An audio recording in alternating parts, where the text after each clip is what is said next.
चलो जी, ठीक है। आज हम कॉन्सेप्ट करेंगे, पहले एक चीज लिख लो, अल्टरेशन कर लो एक। तो जो हमने अर्थमेटिक ऑपरेटर्स किए थे ना, अर्थमेटिक ऑपरेटर्स में ना मैंने आपको लिखवाए थे ये वाले ऑपरेटर्स, ये तो वो आगे ये वाले ऑपरेटर्स है ना। अर्थमेटिक ऑपरेटर्स में टोटल कितने ऑपरेटर होते हैं? 1 2 3 4 5 6 ऑपरेटर हैं, ठीक है। लेकिन ना इसमें एक चीज और ऐड कर लो, ठीक है। इसमें 2 ऑपरेटर और ऐड करने हैं। एक हम जिसको बोलते हैं प्लस प्लस और एक जिसको हम बोलते हैं माइनस माइनस, ठीक है। 2 होते हैं। नाम क्या होता है इनका? जो ऊपर प्लस प्लस लिखा है उसका नाम होता है इंक्रीमेंट। क्या नाम होता है? इंक्रीमेंट। इंक्रीमेंट, ठीक है। आप लोग सी में भी सेम चीज पढ़ेंगे, ठीक है। और ये होता है डिक्रीमेंट, ठीक है। डिक्रीमेंट क्लियर हो गया? अच्छा, इंक्रीमेंट और डिक्रीमेंट वाला कॉन्सेप्ट क्या होता है कि ये दोनों करते क्या है? अगर मैं इंक्रीमेंट की बात कर रहा हूं ना, तो इंक्रीमेंट क्या करेगा कि वो वेरिएबल की वैल्यू को ना इंक्रीज कर देगा, ठीक है। इंक्रीज, इसमें लिख लो, increase the value of a variable by 1 after using the previous value,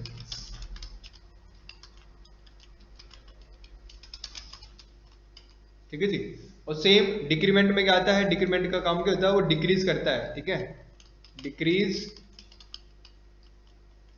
the value of a variable by 1 after using the previous value,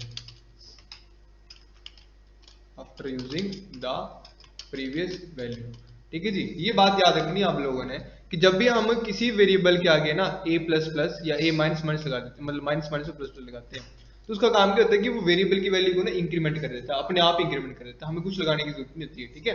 अब इसका यूज कहाँ किया जाता है? इसका यूज होता है कहाँ पे? इसका यूज हम करते हैं लूप्स में। कहाँ पे? लूप्स में, ठीक है। इन दोनों का यूज हम कहाँ पे करेंगे? लूप्स में यूज करेंगे। ध्यान रखना, लूप्स के कॉन्सेप्ट है दोनों ये। क्लियर हो गया? दोनों का काम क्या होता है कि दोनों की वैल्यू, दोनों वेरिएबल की वैल्यू को एक एक करके बढ़ाते हैं, ठीक है। ऐसे एग्जांपल के लिए बताता हूं यहाँ पे आपको, ठीक है।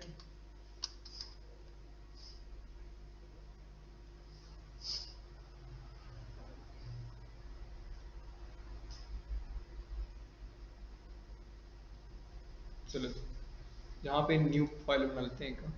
डेट क्या है आज? 24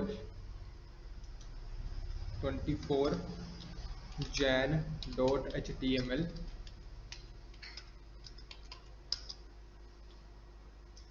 और यहाँ पे लिखो, उसमें आएगा HTML टैग, फिर आएगा हेड टैग, फिर आएगा टाइटल टैग,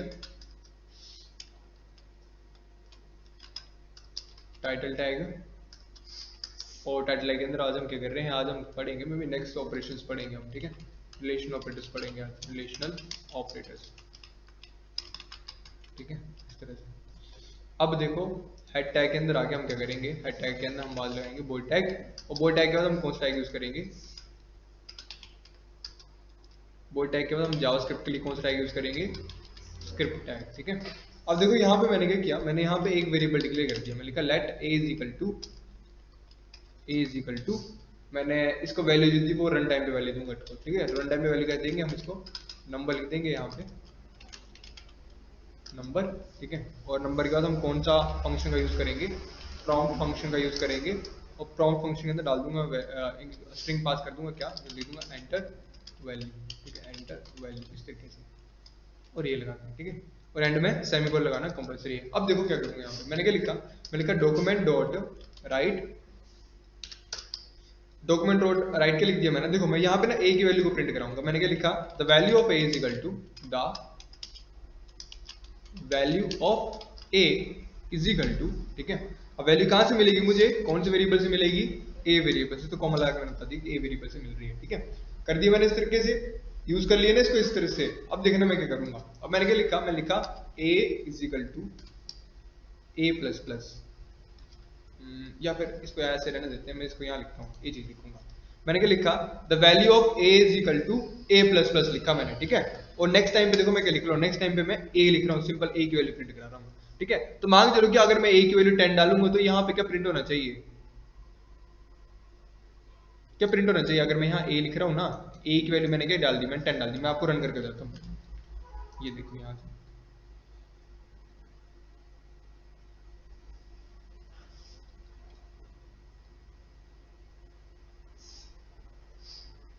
ठीक है। आ गया प्रॉम्प्ट, मैं डाल रहा हूँ इसमें वैल्यू, कौन सी वैल्यू डाली, मैंने लिखा 10, ठीक है। जैसे 10 डाल के मैं एंटर करूंगा, देखो क्या बोल रहा है, the value of a is equal to 10 and the value of a is equal to 11। समझे कुछ क्या हुआ, क्योंकि मैं यहाँ पे br टैग लगा लेता हूँ, ठीक है। मैंने दोनों बार मैंने ए की वैल्यू प्रिंट करवाई, ठीक है।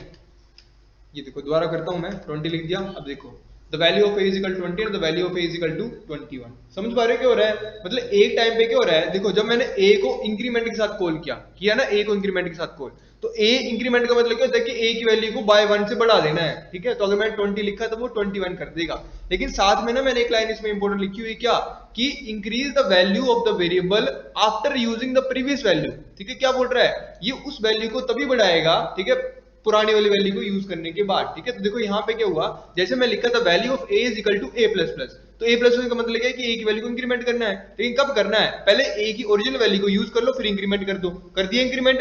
फिर नेक्स्ट बोल रहा है the value of a is equal to फिर ए, ठीक है। तो मतलब क्या हुआ, यहाँ ध्यान देना, जावास्क्रिप्ट में तुम्हें यहाँ पे बना के बताता हूँ, बढ़िया से ध्यान देना कॉन्सेप्ट पे, इंक्रीमेंट और डिक्रीमेंट वाला कॉन्सेप्ट बहुत इंपॉर्टेंट है, ठीक है। जब हम लूप्स करेंगे तो वहां पे कंफ्यूजन आ जाती है, फिर नहीं पे ये देखो, ठीक है। मैंने क्या किया, मैंने लिखा ए में मैंने डाल दिया क्या, 10 डाल दिया, समझ रहे हो, क्लियर हो गया। अब मैं बोल रहा हूँ कि मुझे प्रिंट करके दो क्या, ए प्लस प्लस। तो जब ए प्लस प्रिंट करेंगे तो ए प्लस बोलता क्या है कि इसकी वैल्यू को इंक्रीमेंट करो 1 के साथ, लेकिन कब, पहले प्रीवियस वाली वैल्यू को यूज कर लो, मतलब जो पुरानी वैल्यू उसको यूज करो, फिर इंक्रीमेंट करो, ठीक है। तो जब मैंने लिखा कि प्रिंट हो जाए क्या, ए प्लस प्लस, तो आंसर क्या आएगा, आंसर आएगा 10। जैसे 10 प्रिंट हो गया, एग्जीक्यूट हो गया, तो फिर ये 10 का क्या बन जाएगा, 11। समझ गए, मतलब जब नेक्स्ट टाइम पे मैं ए को कॉल करूंगा तो वो 10 नहीं रहा होगा, वो क्या बन गया होगा, 11। समझ रहे हो, ये है इंक्रीमेंट का कॉन्सेप्ट कि, और डिक्रीमेंट वाले कॉन्सेप्ट में क्या, वो भी उल्टा हो जाएगा, ठीक है, कि मतलब पहले ये पुरानी वैल्यू को यूज कर देगा, फिर उसको डिक्रीमेंट कर देगा। ये देखो माइनस माइनस लगा दिया यहाँ पे, अब इसको सेव करूंगा, रन करूंगा, अगेन मैंने यहाँ लिख दिया 10, एंटर किया, ये देखो the value of a is equal to 10 and the value of a is equal to 9। समझ रहे हो, मतलब जब मैंने ए को डिक्रीमेंट के साथ यूज किया तो उसने पुरानी वैल्यू को उठाया, लेकिन पुरानी वैल्यू को उठाने के बाद उसने क्या कर दिया, उसको डिक्रीमेंट कर दिया। तो उसने नेक्स्ट टाइम पे जब ए की वैल्यू को प्रिंट कराएंगे तो वो 10 की जगह क्या हो चुकी होगी, 9 हो चुकी होगी। क्लियर हो गया, समझ गए। तो ये थे आपके दो अलग से ऑपरेटर जो हमने अरिथमेटिक में नहीं किए थे, लेकिन ये दोनों अलग से आते हैं, ठीक है। अब मैंने अरिथमेटिक में इसलिए नहीं करवाए थे कि जब हम सी लैंग्वेज की बात करते हैं तो ये दोनों ना अलग जगह आते हैं, ठीक है। इन्हें हम यूनिरी ऑपरेटर बोलते हैं। तो सी लैंग्वेज में इनका एक अलग से ऑपरेटर है यूनिरी करके, ठीक है। लेकिन जावास्क्रिप्ट में आपको दोनों इकट्ठे मिलते हैं, इसलिए मैंने आपको यहीं पे बता दिया। क्लियर हो गया, समझ गए। चलो जी, अब मैं बताता हूँ आपको क्या करना है। अब नेक्स्ट जो कॉन्सेप्ट रहेगा हमारा, वो कॉन्सेप्ट कौन सा है, ठीक है। नेक्स्ट बहुत इंपॉर्टेंट ऑपरेटर है आपके पास, कौन सा, जिसे हम बोलते हैं रिलेशनल ऑपरेटर। कौन सा operator, relational operator, very important operator है और ये, ठीक है। काम क्या होता है इस ऑपरेटर का, लिखो दिस ऑपरेटर इज यूज्ड, आप लोग भी लिख लो, ये आपको भी आता है, सी में है ये सारे, एडिशन ऑपरेटर भी है, रिलेशन ऑपरेटर भी है। दिस ऑपरेटर इज यूज्ड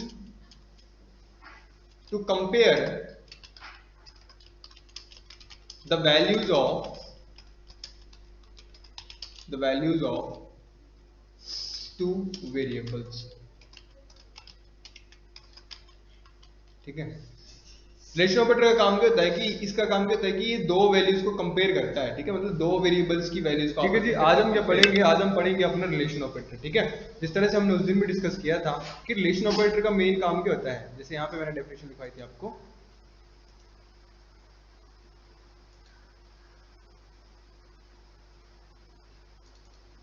ठीक है। यहाँ पे देखो जिस तरह से हम ऑपरेटर्स पढ़ रहे हैं, तो हमने उस दिन अरिथमेटिक ऑपरेटर्स पढ़ लिए थे। अरिथमेटिक ऑपरेशन में मैंने आपको दो ऑपरेटर एक्स्ट्रा करवाए थे, एक आपका इंक्रीमेंट ऑपरेटर था और एक आपका डिक्रीमेंट ऑपरेटर था, ठीक है। इंक्रीमेंट और डिक्रीमेंट ऑपरेटर का ये काम था कि इंक्रीमेंट ऑपरेटर क्या करता है कि जैसे आप किसी वेरिएबल के आगे प्लस प्लस लगा दोगे तो उस वेरिएबल की वैल्यू को प्रीवियस वाली वैल्यू को यूज कर लेगा एग्जीक्यूशन के टाइम पे, और जैसे उसकी वैल्यू यूज हो जाएगी तो उसके बाद क्या कर लेगा, उसकी वैल्यू को 1 के साथ इंक्रीज कर देगा। मतलब अगर वैल्यू 10 होगी तो उस 10 वाली वैल्यू को यूज करने के बाद वो उसको 11 कर देगा। समझ रहे हो, वो हमारा इंक्रीमेंट। और डिक्रीमेंट में सेम ऐसे था कि वो आफ्टर एग्जीक्यूशन करता है कि उसकी वैल्यू को डिक्रीज कर देता है बाय 1 के साथ। मतलब अगर उसकी वैल्यू 10 होगी तो उस 10 वाली वैल्यू को यूज कर लेगा और उसकी वैल्यू को 1 से माइनस कर देगा, ठीक है। समझ गए, क्लियर हो गया, ये चीज करवाई थी। साथ में हमने पढ़ा था, मतलब आज हम पढ़ेंगे, उस दिन भी हमने पढ़ा था लेकिन आज हम दोबारा पढ़ेंगे रिलेशन ऑपरेटर्स, ठीक है। देखो रिलेशन ऑपरेटर का काम क्या होता है, this operator is used to compare, ठीक है। यहां पे मैंने ऑपरेटर ने लिखा है, यहां पे देता हूं मैं दोबारा, this operator is used to compare the values of two variables, ठीक है, and it always return the result in true or false only, ठीक है जी। ये रिलेशन ऑपरेटर क्या बोलता है, देखो रिलेशन ऑपरेटर का काम और जो लॉजिकल ऑपरेटर है उन दोनों का काम, जो क्या काम होता है कि वो दो वैल्यूज को कंपेयर करते हैं और दो वैल्यूज को कंपेयर करने के बाद जो रिजल्ट होता है वो हमेशा किस फॉर्म में निकाल के देते हैं हमें, या तो ट्रू में निकाल के देंगे या तो फॉल्स में निकाल के देंगे, ठीक है। और जब हमारे पास ट्रू और फॉल्स में डाटा होता है, ठीक है, जब हमारे पास ट्रू और फॉल्स में डाटा होता है तो उस डाटा को हम कैसे बोलते हैं कि वो किस तरह का डाटा है, वो हमारा बुलियन डाटा है। कैसे डाटा है, बुलियन। याद रखना कि जब भी ट्रू और फॉल्स रिजल्ट में आते हैं तो वो किस तरह का डाटा टाइप होता है, वो होता है बुलियन डाटा टाइप का। क्लियर हो गया, समझ के उस दिन भी लिखवाए थे, क्लियर है। तो रिलेशन ऑपरेटर का काम क्या होता है कि जो भी दो वेरिएबल्स होते हैं उनको कंपेयर करेगा और कंपेयर करने के बाद उनका रिजल्ट निकालेगा वो हमेशा किस में निकालेगा, in the form of true और फॉल्स ही निकालेगा, ठीक है। इसका बड़ा सिंपल सा एग्जांपल भी दिया था उस दिन मैंने, ठीक है। आज दोबारा देखते हैं हम, उससे पहले ना ऑपरेटर देख लेते हैं, ठीक है, कि रिलेशन ऑपरेटर असल में हमारे पास है कौन कौन से, ठीक है। एक लेस देन ऑपरेटर है, एक less than equal to operator है, एक ग्रेटर देन ऑपरेटर है, एक greater than equal to operator है, एक इक्वल टू ऑपरेटर है और एक नॉट इक्वल टू ऑपरेटर है, ठीक है। ये 6 ऑपरेटर जो वो आपको हर किसी लैंग्वेज में मिलेंगे, चाहे पाइथन है, चाहे सी है, चाहे C++ है। ये जो 6 ऑपरेटर हैं ये आपको हर किसी लैंग्वेज में कॉमन ही मिलेंगे। जावास्क्रिप्ट में जो आपको 2 एक्स्ट्रा रिलेशन ऑपरेटर मिलते हैं वो कौन से मिलते हैं, वो मिलते हैं आपको ये वाले, कौन कौन से, इसे हम बोलते हैं equal value and equal type, और दूसरा होता है not equal value neither not equal type. Clear हो गया, समझ गए, क्लियर हो गया। ये दो तरह के जो ऑपरेटर हैं वो हमें जावास्क्रिप्ट में अलग से देखने को मिलते हैं, बाकी ये जो रेस्ट है ये तो सारे यूनिवर्सल ही है। क्लियर हो गया, समझ गए। चलो जी, तो अब ना यहाँ पे देखो, सपोज करो कि मेरे पास क्या है, मेरे पास एक वेरिएबल है, कौन सा, ए वेरिएबल है, ठीक है। और ए के पास क्या वैल्यू है जी, ए के पास है 10 वैल्यू, ठीक है। ऐसे मेरे पास बी वेरिएबल है, बी के पास क्या वैल्यू है जी, बी के पास है 20 वैल्यू, ठीक है। ये मेरे दो वेरिएबल आ गए। अब मैंने लिखा यहाँ पे, मैंने लिखा ए ऑपरेटर आ गया ना, ठीक है, सॉरी वेरिएबल आ गया ना, बीच में आ गया ऑपरेटर। कौन सा ऑपरेटर है, लेस देन ऑपरेटर है, ठीक है। कौन से ऑपरेटर से बिलोंग करता है, रिलेशन ऑपरेटर से बिलोंग करता है। मैंने लिखा ए लेस देन बी, ठीक है। तो इसका आंसर क्या मिलेगा हमें, इसका आंसर मिलेगा मुझे ट्रू। क्या आंसर मिलेगा, ट्रू मिलेगा। ट्रू कैसे मिलेगा जी, क्योंकि देखो रिलेशन ऑपरेटर का काम क्या होता है, ये दो वैल्यू को कंपेयर करेगा, ए और बी को कंपेयर करेगा और बीच में जो ऑपरेटर लगाया होगा उसके अकॉर्डिंग हमें आंसर ट्रू फॉल्स में निकाल के देगा, ठीक है। तो जब हम इस वाली कंडीशन की बात करें तो ये क्या बोल रहा है, ये बोल रहा है कि ए जो है वो बी से छोटा है, ठीक है। तो ए के पास क्या है, 10 है और बी के पास क्या है, 20 है, ठीक है। तो असल में ये ए बी की जगह क्या कंपेयर कर रहा है, इनकी वैल्यूज को कंपेयर कर रहा है, ठीक है। तो मतलब इसका क्या मतलब लिख रहा है, ये लिख रहा है 10 लेस देन 20, ठीक है। क्या सच है कि 10 जो 20 से छोटा है ना, कंडीशन ट्रू है, इसका आंसर भी क्या आ गया हमारे पास, ट्रू आंसर निकल के आ गया। क्लियर हो गया, समझ गए। अब ऐसे ही मान के चलो ग्रेटर देन का होता तो उसका आंसर आपको फॉल्स मिलना था, लेकिन ना अब ये वाले जो ऑपरेटर होते हैं जिसे हम लेस देन और इक्वल टू बोलते हैं, ठीक है, less than and equal to, ठीक है। देखो जब आप इसकी डेफिनेशन पढ़ो, डेफिनेशन नहीं मतलब जब इसका मीनिंग पढ़ रहे हो, क्या लिखा है, लेस देन, बीच में क्या लगा है, एंड का मतलब क्या होता है, और मतलब होता है ना इसका मतलब ओ वाला और नहीं, और हिंदी वाला और, ठीक है, मतलब अलग अलग, समझ गए, या तो ये, ठीक है, समझ रहे हो, ये चीज है। मतलब देखो मैंने क्या लिखा, अगर सपोज करो कि मैंने यहाँ लिखा होता है कुछ इस तरीके से, मैंने क्या लिखा होता, मैंने लिखा होता a less than equal to b. क्या लिखा होता, a less than equal to b, इस तरह से a less than equal to b, ठीक है। तब इसका आंसर क्या आना था, तब भी इसका आंसर क्या आना था, ट्रू ही आना था। ट्रू क्यों आना था, क्योंकि जब हमने देखा था कि जब भी हमारे पास ये वाला ऑपरेटर है लेस देन इक्वल टू, उसका मतलब क्या होता है कि कंडीशन को दोनों से चेक करता है, या तो इसको चेक करता है या तो इसको चेक करता है।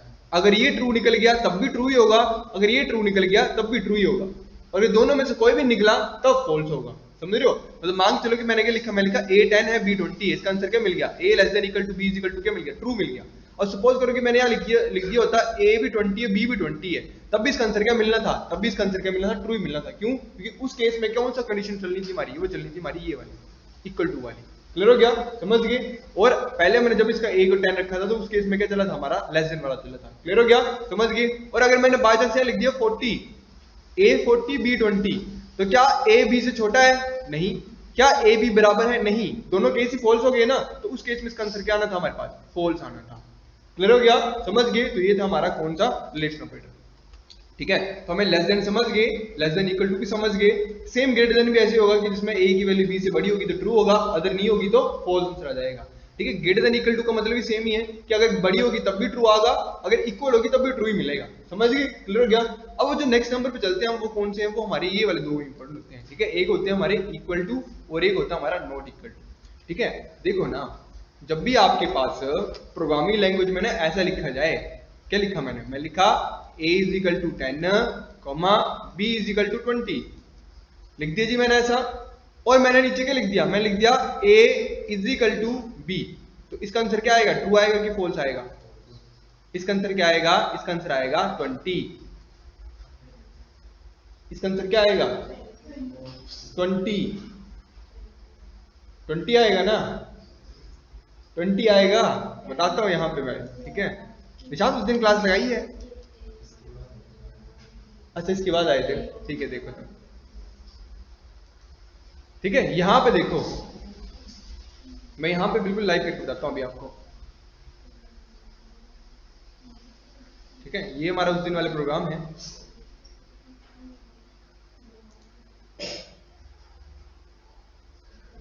चलो चलो भाई, ऊपर चलो।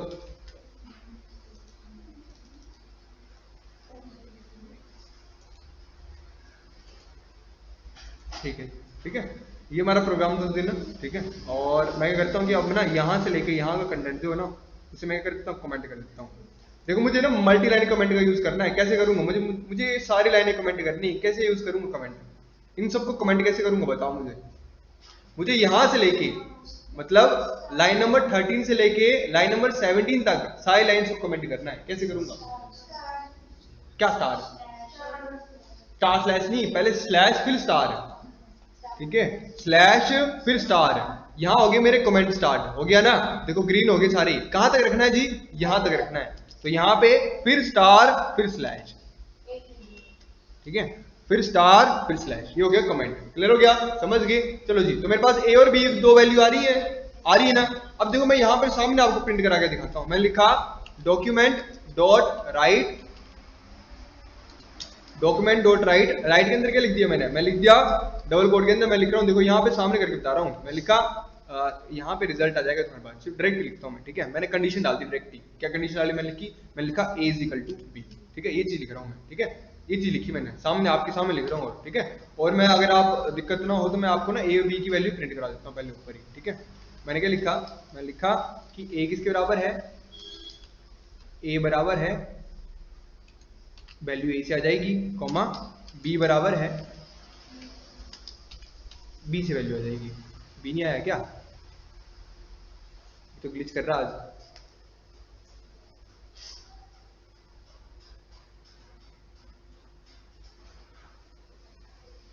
चलो जी,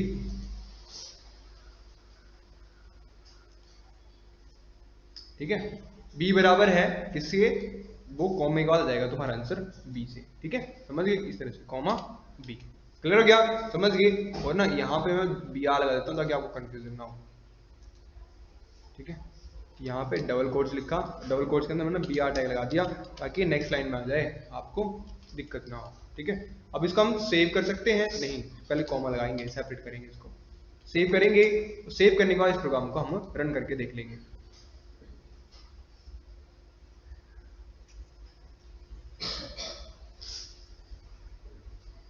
ठीक है, एंटर वैल्यू 1, ये बोल रहा है, सामने इक्वल टू का सिंबल लगाया है। मैं लिखा a इज इक्वल टू 10 और b इज इक्वल टू 20। लो जी, क्या आंसर आया ना 20। समझ रहे हो कि नहीं? तो मैंने उस दिन भी बोला था, मैंने क्या बोला था कि जब भी हम ले लो, जब भी हम प्रोग्रामिंग लैंग्वेज में सिंगल इक्वल टू का यूज करते हैं, तो सिंगल इक्वल टू का मतलब क्या होता है, यहाँ पे इसका मतलब होता है असाइन। क्या मतलब होता है, असाइन, मतलब इस वेरिएबल को, इस वेरिएबल की वैल्यू को असाइन कर दो। समझ रहे हो, मतलब जो भी a वेरिएबल है ना, उसको क्या वैल्यू असाइन कर दो आप, जो b वैल्यू के पास वैल्यू है। समझ गए, तो कभी भी कंफ्यूजन ना होना। ठीक है, जब भी पूछा जाए ना कि दो वेरिएबल को कंपेयर करना है, कंपेयर, ठीक है, उनकी इक्वालिटी चेक करनी है, तो इक्वालिटी चेक करने के लिए हमें डबल इक्वल टू का यूज करना पड़ता है। ठीक है, और जब हम सिंगल इक्वल टू का यूज करते हैं तो उसका मतलब क्या होता है, वो वेरिएबल को वैल्यू असाइन कर रहा है दूसरे वेरिएबल की। क्लियर हो गया, समझ गए, ये काम है। अब देखो, जैसे मैं यहाँ के लिख दूंगा, जैसे मैंने यहाँ लिख दिया a इक्वल टू b, तब इसका आंसर क्या मिल जाएगा? फॉल्स। क्या आंसर मिलेगा? फॉल्स। समझ गए? ये देखो करके बताता हूँ अभी मैं। कोडिंग में आ गया, कोडिंग में आने के बाद देखो मैंने लिख दिया a equal to b। Save करेंगे, रन करेंगे, ठीक है। अगेन वैल्यू मांगी इसने, मैं लिख दिया 10, दूसरे में लिख दिया 20, ठीक है। आंसर क्या आ गया? फॉल्स। समझ गए? अब ऐसे में इसको रिफ्रेश करता हूं, मैंने पहले भी 10 लिखा, दूसरा भी 10 लिखा, आंसर क्या आ गया? ट्रू। क्लियर हो गया? समझ गए? तो इक्वल टू, जब भी इक्वल टू आपने इक्वालिटी के लिए प्रूफ करना है तो डबल इक्वल टू का प्रूफ करना है, मतलब यूज करना है, और जब भी असाइनमेंट के लिए यूज करना है तो सिंगल इक्वल टू का यूज करना है। क्लियर हो गया? समझ गए? ऐसे होता है नॉट इक्वल टू। तो नॉट इक्वल टू का मतलब क्या होता है कि नॉट इक्वल टू का मतलब होता है कि इक्वल नहीं है। समझ गए? जब भी आपको नॉट इक्वल टू की प्रॉपर्टी फाइंड करनी होती है ना, तो आप इस तरह का यूज करते हो, एक्सक्लेमेटरी सिंबल इक्वल टू। इसका मतलब क्या होता है कि नॉट इक्वल टू। मतलब अगर मैं लिखा यहां पे, मैं लिखा ए दिस, क्या आंसर मिलेगा इसका? ट्रू की फॉल्स? इस कंडीशन का आंसर क्या मिलेगा? इसका आंसर क्या मिलेगा? ट्रू। ट्रू कैसे मिलेगा? क्योंकि कंडीशन क्या बोल रही है? A is not equal to b, ठीक है। तो a 10 है, b 20 है, ठीक है। इसका आंसर ट्रू ही मिलेगा। और अगर बाय चांस दोनों सेम होते तो a भी 20 होता, b भी 20 होता, तो इसका आंसर क्या मिल जाना था? फॉल्स। क्लियर हो गया? समझ गए? तो ये इस तरह से काम करता है। क्लियर हो गया ना? कोई डाउट तो नहीं है? कोई डाउट किसी को? ठीक है, समझ गए? तो इस तरह से आपने सारे जो ऑपरेटर हैं वो आपने यूज करने हैं, ठीक है। अब नेक्स्ट जो प्रोग्राम दिया था आपको, मैंने क्या लिखा था इसमें, आपने प्रोग्राम करना है, क्या लिखा था कि write a program to perform all relation operators at run time, ठीक है। कि मतलब आपने एक ऐसा प्रोग्राम बनाना है जो सारे रिलेशन ऑपरेटर्स को यूज करे और जो वेरिएबल्स में वैल्यू ले वो कैसे ले? वो रन टाइम में वैल्यू ले, ठीक है। तो देखो इस प्रोग्राम को हम करेंगे कैसे, ठीक है। बहुत सिंपल है, कुछ भी नहीं है। देखो यहाँ पे आ जाएंगे हम, ठीक है। इन दोनों उड़ाइलों को उड़ा देता हूँ, ठीक है। अब जो कमेंट किया उसको कमेंट से भी हटा देता हूँ, क्योंकि अब तो हमने काम ही करना है, ठीक है। ये कमेंट कर दिया रिमूव और ये भी कर दिया रिमूव, ठीक है। अब देखो पहले मैंने क्या किया, पहले मैंने a वेरिएबल लिया, b वेरिएबल लिया, ठीक है। दोनों को किस तरह की वैल्यू देनी है? नंबर वैल्यू देनी है, जिसमें मैंने नंबर लगाया, नंबर फंक्शन लगाया, उसका आगे पीछे ब्रैकेट लगा दी, ठीक है। ब्रैकेट का मतलब है कि जो भी इसके अंदर लिखोगे वो कैसा बन जाएगा? नंबर बन जाएगा, ठीक है। फिर मैंने क्या किया, इसके अंदर प्रॉम्प्ट फंक्शन कॉल कर लिया, और प्रॉम्प्ट के अंदर मैंने बोला कि पहले a की वैल्यू को प्रिंट कराओ, फिर दूसरे की वैल्यू को प्रिंट कराओ, मतलब इनपुट लो यूजर से, और वो इनपुट लेने के बाद जो पहली वैल्यू मिलेगी वो a को साइन कर दो, दूसरी मिलेगी b को साइन कर दो। कर दिया, इतना काम आ गया इनपुट का। जब प्रोग्राम रन होगा तो वो क्या आउटपुट कैसे दिखाएगा? पहले क्या करेगा वो? a is equal to a की वैल्यू बता देगा जो यहाँ आई है, ठीक है। फिर b is equal to b की वैल्यू बता देगा जो यहाँ आई है। समझ गए? फिर यहाँ चेक करो जरा, क्या आया? b आ लगाया, मैंने क्या लिखा? The result of less than operator a less than b, मुझे सेम टू सेम ऐसे प्रिंट कराना है, इसलिए मैंने सेम टू सेम यहाँ तक कैसे लिखा? स्ट्रिंग पास कर दिया। समझ पा रहे हो ना? वो स्ट्रिंग पास करने का मुझे इसका आंसर चाहिए, तो वो आंसर कहां से मिलेगा? वो मिलेगा ब्रैकेट से, ठीक है। मैं आपको ना दोबारा इसको डिकोड करके बताता हूँ। देखो यहाँ पे देखो इसको, ठीक है। देखो मैंने ये चीज लिखी है यहाँ पे, ठीक है।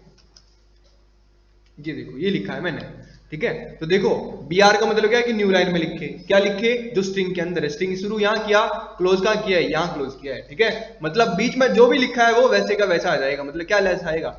The result of less than operator a less than b is equal to, मतलब कोलन। इसका आंसर कहां से मिलेगा? आंसर मिलेगा इससे। तो कॉमा लगा के मैंने बताया कि आंसर कहां से मिलेगा? a लेस देन b से। समझ गए? तो जब मैं इसको रन करूंगा तो आंसर कैसे मिलेगा? देखो आंसर मिलेगा ऐसे, ठीक है। देखो एक की वैल्यू डाल दी मैंने, लिख दिया 10, दूसरे की डाल दी 20, लिख दिया। देखो the result of less than operator है, यहां तक सेम आ गया, स्ट्रिंग आ गया, स्ट्रिंग आ गया ना। और आगे ट्रू फॉल्स आ रहे हैं, वो कहां से आ रहे हैं? वो कंडीशन से आ रहे हैं, ठीक है। कि a लेस देन b है true, a less than equal to b है ट्रू, ठीक है। a ग्रेटर देन b है false, a greater than equal to b है इक्वल टू फॉल्स, ठीक है। तो मैंने चार कंडीशन लगाई है, आप लोगों ने सारी कंडीशंस को यूज करना है बीच में, ठीक है। समझ गए ना? वैसे मैं लिखवा के बता देता हूं। नेक्स्ट कंडीशन कौन सी आएगी? इक्वल टू की आएगी। अच्छा यहाँ पे ना इक्वल टू और इक्वल वैल्यू और इक्वल टाइप वाला कॉन्सेप्ट दिया था।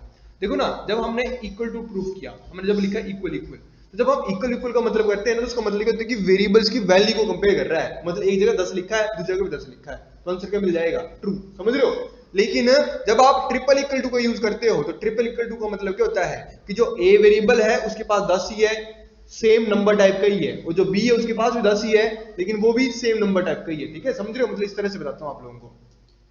देखो ना, ये देखो मैंने लिखा a इज इक्वल टू 10 और लिखा b इज इक्वल टू 10। ये भी 10 है, ये भी 10 है, वैल्यू सेम है ना, ठीक है। लेकिन किस हद तक सेम नहीं है ना। मतलब वैल्यू दिखने में सेम लग रही है ना, लेकिन जब हम इसकी टाइप की बात करेंगे तो क्या टाइप सेम है? ये नंबर वाली फैमिली से बिलोंग करता है और ये स्ट्रिंग की फैमिली से, समझ रहे हो? तो बोलता है कि जब भी आपको वेरिएबल के बीच का जो कंपैरिजन, इक्वालिटी चेक करनी है, वो क्या चेक करनी है? थ्रू वैल्यू और थ्रू टाइप भी चेक करनी है, तब आप किसका यूज करोगे? ट्रिपल इक्वल टू का यूज करोगे। समझ गए? तो ये क्या बताएगा? ये आपको प्रूफ करके देगा कि नहीं, ये दो वेरिएबल जो है इनकी वैल्यू भी सेम है, साथ में टाइप भी सेम है। समझ गए उन दोनों वैल्यूज का? क्लियर हो गया? समझ गए? और नॉट इक्वल और नॉट वैल्यू का टाइप का मतलब क्या है कि ना तो इसकी वैल्यू सेम है, ना तो इसका टाइप सेम है। क्लियर हो गया? समझ गए? ये चीजें बस, ये दो एक्स्ट्रा और कुछ भी नहीं है। ठीक है, तो आप इस तरह से आगे से लिख लोगे जो भी लिखना है आप लोगों ने। जैसे नेक्स्ट कंडीशन में लिख देता हूँ, कॉपी कर लेता हूँ, इसी लाइन को कॉपी कर दिया और यहाँ पे कहते result of equal to operator, बस इतना लिखेंगे, the result of equal to operator. तो इक्वल टू के लिए हम क्या लिखते हैं? यहाँ पे डबल इक्वल टू लगाएंगे। ठीक है, तो कंडीशन में भी क्या लगेगा? डबल इक्वल टू लगेगा, इक्वल टू दिस। ठीक है, और जब हम नॉट इक्वल टू लिख देंगे तो नॉट इक्वल टू का भी केस सेम ही आएगा। कैसे? क्या लिखते हैं? Result of not equal to, not equal to. तो नॉट इक्वल टू के लिए यहाँ क्या लिख देंगे हम? यहाँ पे लिख देंगे हम साइन ऑफ एक्सक्लेमेशन, और यहाँ पे क्या लिख देंगे? यहाँ पे लिख देंगे साइन ऑफ एक्सक्लेमेशन। ठीक है, और इक्वल वैल्यू इक्वल टाइप पूछेगा तो सेम वे वैसे लिखेंगे हम। ठीक है, हम क्या करेंगे? इसको पकड़ के नीचे ले आता हूँ मैं यहाँ पे, और यहाँ पे क्या? The result of equal value and equal type, equal value and equal type, equal type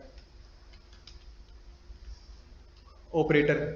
ठीक है, तो इक्वल वैल्यू इक्वल टाइप कैसे लिखेंगे हम? यहाँ पे double equal, triple equal to लगा देंगे, तो यहाँ पे भी हम ट्रिपल इक्वल टू का यूज कर लेंगे। ठीक है, और उसके बाद सेम वैसे आएगा, यहाँ से इसको कॉपी कर लूंगा।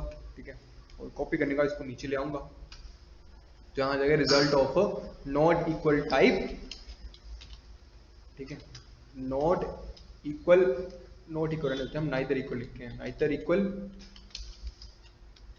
Neither equal nor, neither equal value, sorry, value nor equal type।